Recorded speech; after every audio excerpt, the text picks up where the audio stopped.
Vive les dégâts. 2-0 pour le Maroc avec un magnifique acrobatie, retourné acrobatique de Ayoub Al-Kabi. Oui, d'abord le Comore est sorti avant même le premier but marocain. Parce que dès l'entame, on a vu cette équipe comorienne monter d'un cran. Moi, je crois que ça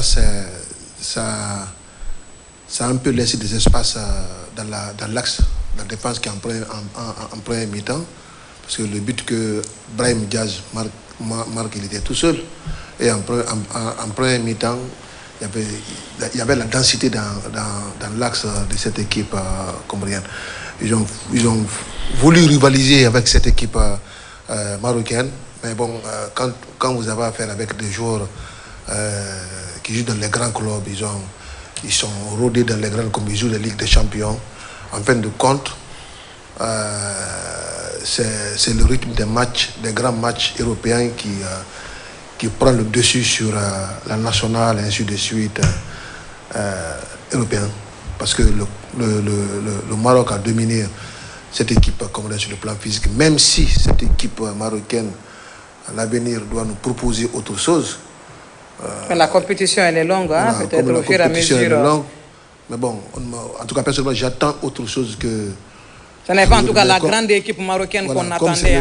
Comme c'est le début, de la compétition, on peut les pardonner. En tout cas, l'essentiel est fait. Ils ont pris les 3 points avec un magnifique but d'Ayoub El-Kabi qu'on a connu en 2018. Il tient toujours Sekouna. Il a épaté le monde. Il est rentré, ça veut dire un coaching réussi pour le coach marocain. Oui, coaching réussi. Aussi, quand on regarde son but, le but de Ayoub El-Kabi, l'équilibre, la détente, le timing, tout est là. Et là, voilà, c'est le but d'un véritable attaquant. Vous savez, quand à la réception du ballon, il est sur le reculoir, mais même avec ça, il est parvenu. Il savait déjà où se trouvent les deux poteaux. Oui, il est la cage quand même. Voilà. Mais il faut dire que les Marocains, moi je les félicite parce que gagner un match comme ça, ce n'était pas gagné d'avance.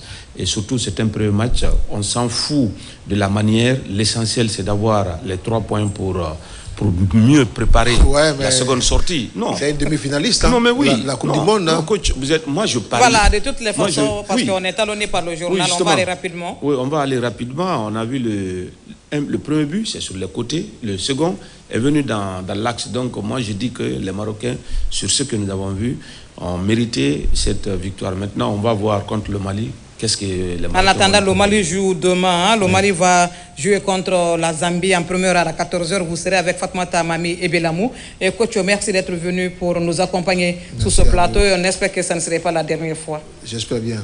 C'est qu'on a merci, on est ensemble tout au long de cette CAN parce que c'est une CAN de plus d'un mois, et près d'un mois je veux dire.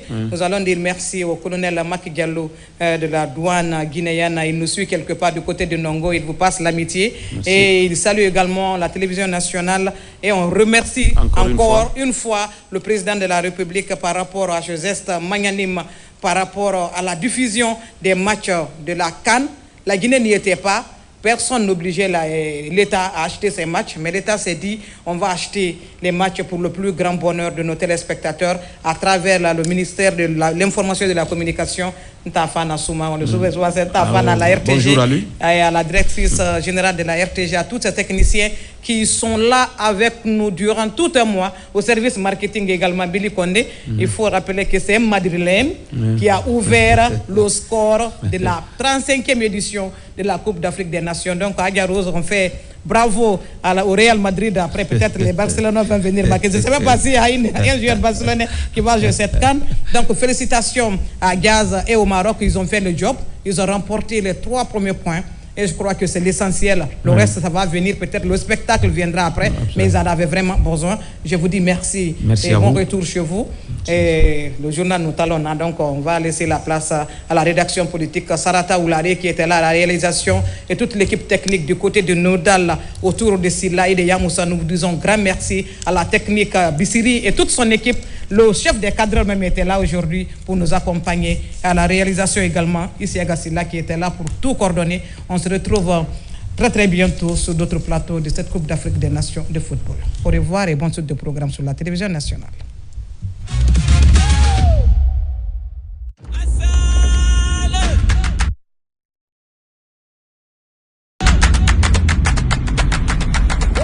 La 35e édition